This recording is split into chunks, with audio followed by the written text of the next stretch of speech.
வாங்க. கெட்டதான்ட்டாரு. ஒரு star confirm.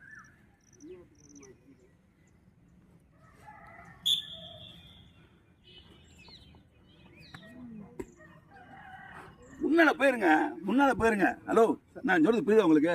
தாண்டி என்ன முன்னால விழுந்துடணும். புரியுதா? இங்க பாருங்க, 6 அடி கம்மியா இருக்கீங்க. காலை எங்க வைக்கணும்? இங்க வைக்கணும். புரியுதா? 6 அடி கம்மியா கஷ்டத்தோட தாட்டுறீங்க.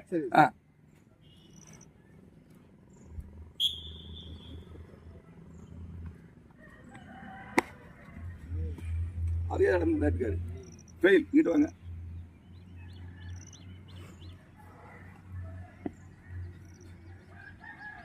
ஆட்ட வேணாம்.